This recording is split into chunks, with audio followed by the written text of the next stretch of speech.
Assalamualaikum warahmatullahi wabarakatuh. Pagi ini Khazanah kembali menyajikan kepada Anda untayan ilmu yang terpendam dalam luasnya Khazanah Islam. Dalam Al-Quran, Allah memotivasi kita untuk banyak berdoa kepadanya. Allah kabarkan bahwa dirinya dekat dengan hambanya dan merespon doa mereka. Sebaliknya, Allah Subhanahu wa Ta'ala menyebut orang yang enggan berdoa kepadanya sebagai orang yang sombong. Dan Tuhanmu berfirman, berdoalah kepadaku, niscaya akan kuperkenankan bagimu. Sesungguhnya orang-orang yang menyombongkan diri dari menyembahku akan masuk neraka jahanam dalam keadaan hina dina. Al-Quran Surah Al-Ghafir ayat 60. Memperbanyak berdoa kepada Allah dengan cara yang benar disertai dengan ikhtiar maksimal kita membuat hati menjadi lebih tenang dalam keimanan. Kita akan yakin bahwa setiap doa-doa yang kita panjatkan padanya pastilah akan dikabulkan, sebab kita telah yakin dengan janji Allah dalam Al-Quran. Dan apabila hambaku bertanya kepadamu tentang aku, maka jawablah bahwasanya aku adalah dekat. Aku mengabul permohonan orang yang berdoa apabila ia memohon kepadaku. Maka hendaklah mereka itu memenuhi segala perintahku, dan hendaklah mereka beriman kepadaku, agar mereka selalu berada dalam kebenaran. Al-Quran Surah Al-Baqarah ayat 186. Bahkan bila kemudian doa-doa kita itu seakan belum terwujud, maka kedekatan hubungan kita dengan Allah Ta'ala yang kita bangun melalui amal ketaatan membuat kita dapat terus berprasangka baik kepada Allah, bahwa Allah pasti akan mengabulkan doa-doa kita cepat maupun lambat, dengan cara langsung maupun tidak langsung, sesuai dengan kehendak dan hikmahnya yang maha luas. Hakikatnya, doa orang mukmin tidak akan ditolak Allah Subhanahu wa Ta'ala. Boleh jadi ditunda pengkabulannya itu lebih baik, atau digantikan dengan sesuatu yang lebih maslahah daripada yang diminta, baik di dunia atau di akhirat. Oleh karenanya, sebaiknya seseorang tidak meninggalkan doa kepada Allah Subhanahu wa Ta'ala, sebab doa adalah ibadah, yaitu ibadah penyerahan dan ketundukan kepada Allah Mata. Rasulullah SAW bersabda, tidak ada seorang muslim berdoa kepada Allah di dunia dengan suatu permohonan, kecuali Allah akan mengabulkan atau menghilangkan daripadanya keburukan yang semisalnya, selagi tidak berdoa sesuatu dosa atau pemutusan kerabat. Ada seorang laki-laki dari suatu kaum berkata, jikalau begitu saya akan berbanyak doa. Beliau bersabda, Allah mengabulkan doa lebih banyak daripada yang kalian minta. Hadits riwayat Tirmizi. Pemirsa Khazanah, mari meneladani kesungguhan Nabi Zakaria alaihissalam dalam berdoa kepada Allah Subhanahu wa Ta'ala agar dikaruniakan keturunan. Nabi Zakaria mendambakan anak yang bisa menjadi pewarisnya kelak, maka siang dan malam tiada henti-hentinya memanjatkan doa dan permohonan kepada Allah Subhanahu wa Ta'ala. Meski di usia senja dan istrinya secara medis telah divonis mandul, Nabi Zakaria tak henti-hentinya berdoa. Ia yakin, sekalipun ia menyadari kondisi dirinya dan istrinya, jika Allah menghendaki dirinya dikaruniai anak, pasti akan terjadi. Hingga akhirnya Allah mengutus seorang malaikat untuk menyampaikan kabar gembira kepadanya, bahwa Allah akan memberinya seorang keturunan bernama Yahya, yang kelak akan melanjutkan estafet dakwahnya. Saat ini Allah abadikan dalam Al-Quran. Hai Zakaria, sesungguhnya kami mengkabar gembira kepadamu akan beroleh seorang anak yang namanya Yahya, yang sebelumnya kami belum pernah menciptakan orang yang serupa dengan dia. Al-Quran Surah Maryam ayat 7. Subhanallah, mari introspeksi diri kita. Boleh jadi yang selama ini menjadi fokus dari doa-doa kita hanyalah tentang bagaimana terkabulkannya doa-doa kita, sehingga ketika doa kita kunjung dikabulkan, kita luput menyadari bahwa seharusnya doa yang kita munajatkan itu menjadi sarana kita mendekatkan diri kepada Allah Ta'ala. Ucapan sahabat sekaligus mertua Rasulullah SAW, Abu Bakar As-Siddiq, patut kita renungkan. Abu Bakar radhiyallahu anhu berkata, mengekspresikan perasaannya tiap kali berdoa kepada Allah Subhanahu wa Ta'ala. Yang aku khawatirkan bukanlah apakah doa-doa yang kupanjatkan pada Allah akan dikabulkan dalam waktu dekat ataukah lama. Tapi yang aku khawatirkan ialah Allah tidak lagi mengilhamiku untuk terus berdoa. Karena aku yakin ketika Allah memberiku ilham untuk berdoa, maka sejatinya pada saat itu Allah ingin memberikan karunia-Nya yang besar kepadaku. Seseorang pada umumnya tidak senang, bahkan mungkin marah bila ia sering dimintai tolong orang lain, sebab merasa dimanfaatkan. Akan tetapi sebaliknya, Allah Ta'ala akan semakin senang bila seorang hamba semakin memperbanyak doa, meminta ampunan dan limpahan karunia-Nya. Rasulullah SAW bersabda, memohonlah kalian kepada Allah untuk memperoleh karunia-Nya, karena sesungguhnya Allah senang apabila diminta. Hadits riwayat Tirmizi. Bahkan Allah Subhanahu wa Ta'ala murka terhadap orang-orang yang meninggalkan doa. Abu Hurairah radhiyallahu anhu menuturkan sabda Rasulullah sallallahu alaihi wasallam, barang siapa yang tidak meminta kepada Allah, maka Allah akan memurkainya. Hadits riwayat Tirmizi.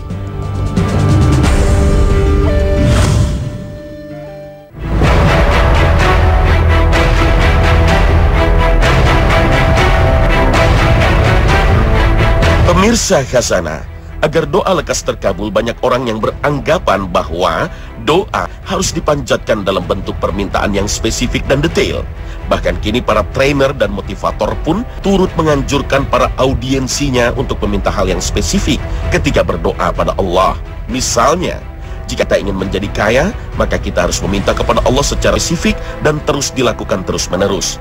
Ingin memiliki kekayaan apa saja, kapan targetnya, di mana, dengan cara apa, untuk apa, dan bagaimana pertumbuhan kekayaannya pada tiap interval waktunya, dan seterusnya. Para motivator mengaitkan doa spesifik dengan hukum Law of Attraction, yaitu keyakinan bahwa manusia dapat mengubah kehidupannya dengan memikirkan apa-apa yang dia inginkan. Padahal Al-Quran dengan tegas mengatakan bahwa tidak semua yang kita inginkan berakibat baik bagi kita. Dan sebaliknya, boleh jadi sesuatu yang kita anggap buruk ternyata hakikatnya membawa kebaikan bagi kita, sebagaimana difirmankan Allah Subhanahu wa Ta'ala. Boleh jadi kamu membenci sesuatu padahal ia amat baik bagimu, dan boleh jadi pula menyukai sesuatu padahal ia amat buruk bagimu. Allah mengetahui sedang kamu tidak mengetahui. Al-Quran Surah Al-Baqarah ayat 216.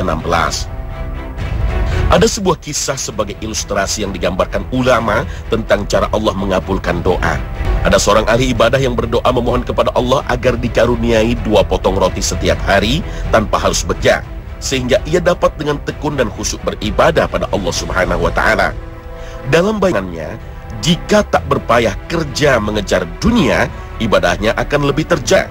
Maka Allah pun mengabulkan doanya dengan cara yang tak disangka-sangka.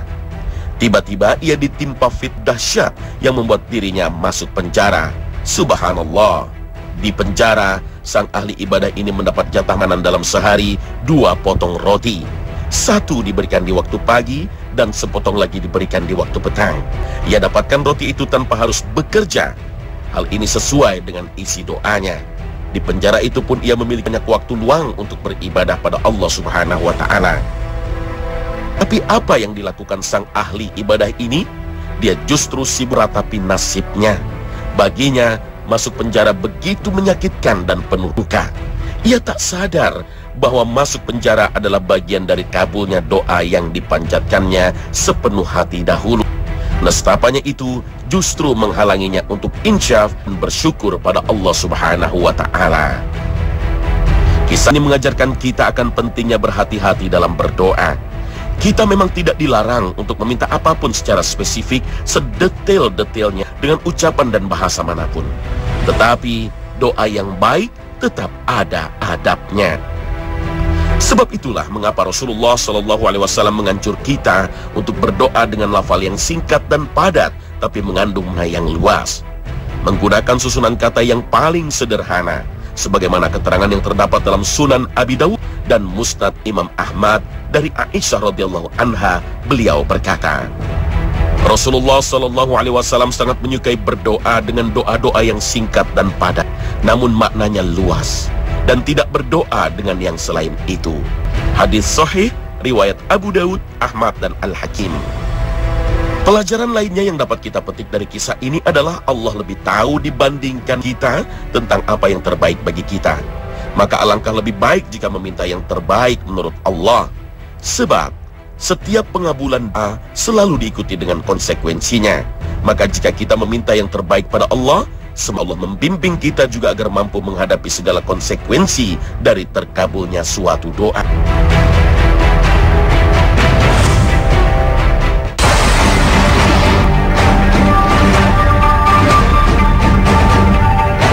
Di antara doa terbaik yang hendaknya kita gunakan dalam berdoa adalah doa-doa yang telah Allah ajarkan dalam firman-Nya atau sebut dalam kisah hambanya yang soleh dalam Al-Quran. Doa terbaik juga telah diajarkan oleh Rasulullah SAW melalui sabdanya atau melalui apa yang terkisah dalam perjalanan hidupnya yang mulia. Maka doa dengan ucapan yang telah mereka tuntunkan adalah lebih utama, mengungguli segala bentuk doa apapun. Di antara doa-doa para nabi yang Allah abadikan dalam Al-Quran sebagai tuntunan bagi kita ialah doa Nabi Musa saat menyelamatkan diri dari pengejaran pasukan Mesir kala itu. Saat melarikan diri dari kejaran tentara Fir'aun setelah ia secara tak sengaja membunuh seorang bangsa Mesir, Nabi Musa melarikan diri hingga ke negeri Madian. Saat dalam keletihan dan kondisi lapar, ia melihat dua orang anak perempuan yang tengah menunggu dari kejauhan untuk memberi ternaknya.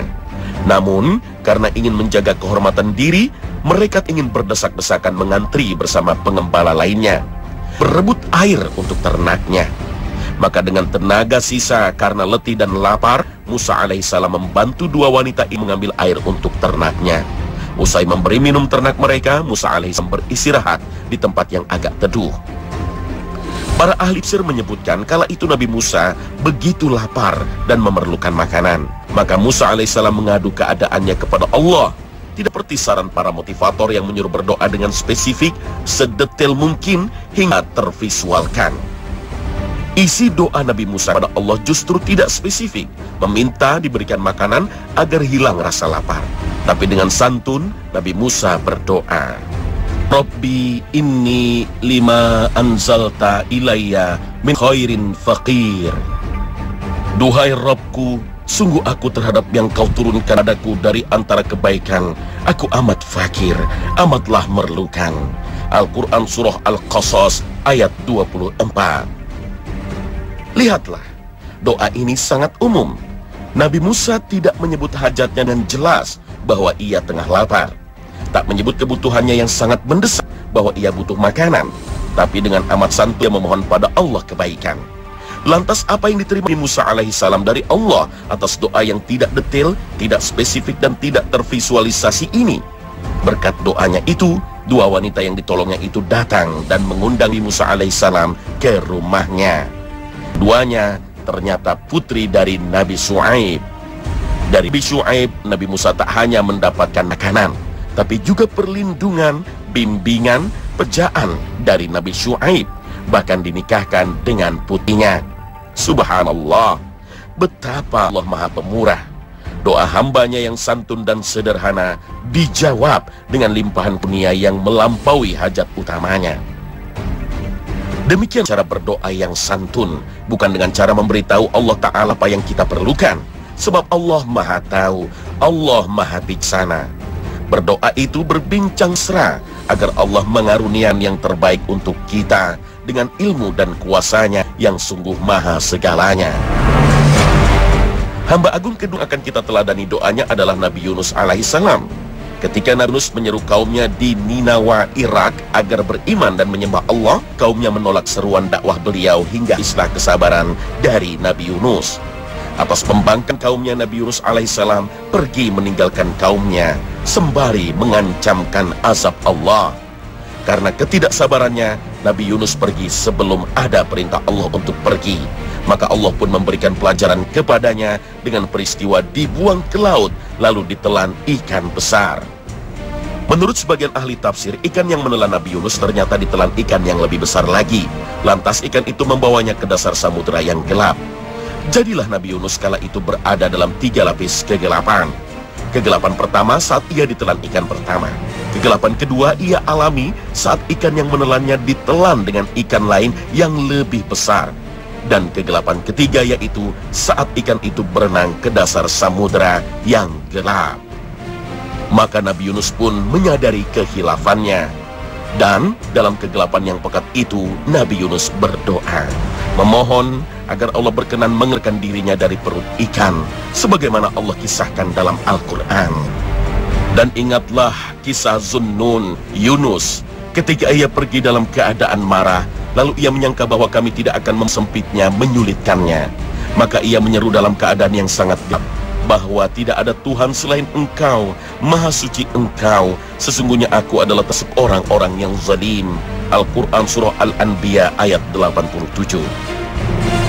Sama dengan doa Nabi Musa, doa yang Nabi Yunus panjatkan pun tidak detail, spesifik, dan tervisualisasi. Doanya sangat sederhana, namun mengandung makna yang luas. Walaupun yang paling dihajatkan oleh Nabi Yunus saat itu ialah keluar dari perut ikan, namun doa yang ia panjatkan justru sangat umum. Beliau mengucapkan, La ilaha illa anta subhanaka inni kuntu minal zalimin. Tiada Tuhan yang berdisembah selain Engkau, Maha Suci Engkau, sungguh termasuk orang yang berbuat aniaya. Al-Quran Surah Al-Anbiya ayat 87. Apa yang diperoleh Nabi Yunus dari doa yang amat tidak spesifik, tidak detail, dan tidak tervisualisasi ini? Sungguh luar biasa dan berlimpah. Yunus alaihissalam bukan hanya dikeluarkan dari perut ikan, dia bahkan tak perlu payah berenang karena diantar sampai ke daratan dan bukan sembarang daratan. Ibnu Katsir mengatakan riwayat bahwa Nabi Yunus alaihissalam didamparkan di tanah yang ditumbuhi suatu tanaman. Ketika Yunus makannya, tanaman itu memulihkan tenaga dan kesehatannya setelah sakit dan payah berpuluh hari di perut ikan.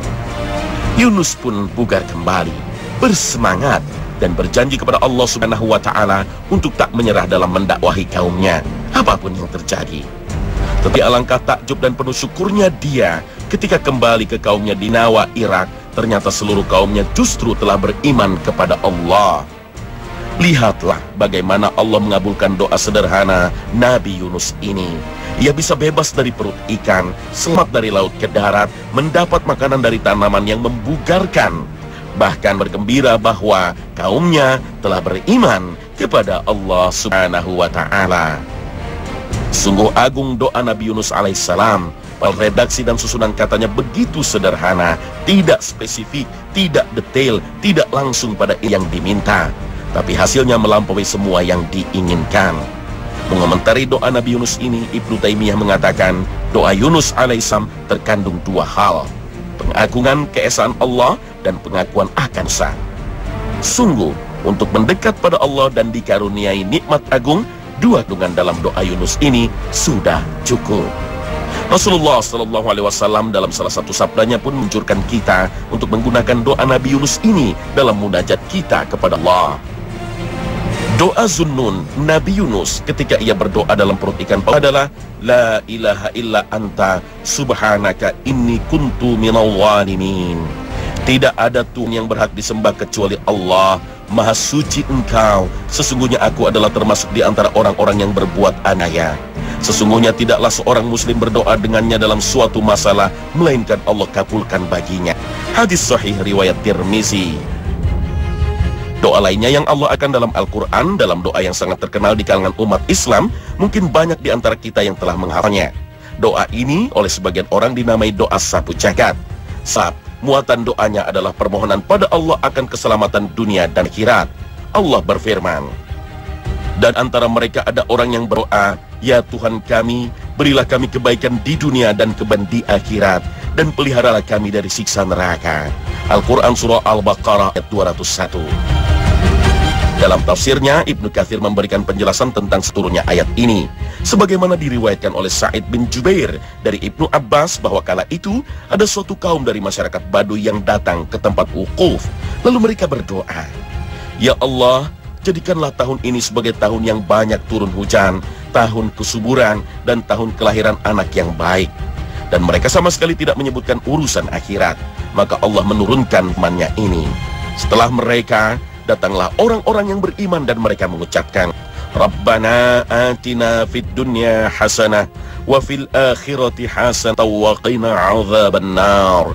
Ya Rabb kami, berilah kami kebaikan di dunia dan kebaikan di akhirat, dan peliharalah kami dari azab api neraka. Lihatlah redaksi dan susunan kalimat doa ini. Sangat sederhana, sangat umum, tidak spesifik, tapi kandungannya luar biasa. Meliputi berbagai kebaikan di dunia dan menjauhkan segala kejahatan. Kebaikan di dunia mencakup segala permintaan yang bersifat duniawi, berupa kesehatan, rumah yang luas, istri yang cantik, rezeki yang melimpah, ilmu yang bermanfaat, amal soleh, kendaraan yang nyaman, dan lain sebagainya. Sedangkan mengenai kebaikan di akhirat, maka yang tertinggi adalah masuk surga. Dan segala cakupannya berupa rasa aman dari ketakutan yang dahsyat, kemudahan hidup, dan berbagai kebaikan urusan akhirat lainnya. Sedangkan keselamatan dari api neraka berarti juga kemudahan dari berbagai faktor penyebabnya di dunia, yaitu berupa perlindungan dari berbagai larangan dan dosa. Karena cakupan doanya sangat luas ini, Rasulullah SAW sangat sering membaca doa ini dalam setiap munajatnya pada Allah, sebagaimana dijelaskan dalam sebuah hadis. Doa yang lebih sering diucapkan Rasulullah SAW adalah Allahumma atina fid dunya hasanah wa fil akhirati hasanah wa qina adzabannar. Ya Allah, berikanlah kepada kami kebaikan di dunia, berikan pula kebaikan di akhirat, dan lindungilah kami dari azab neraka. Hadis riwayat Bukhari dan Muslim.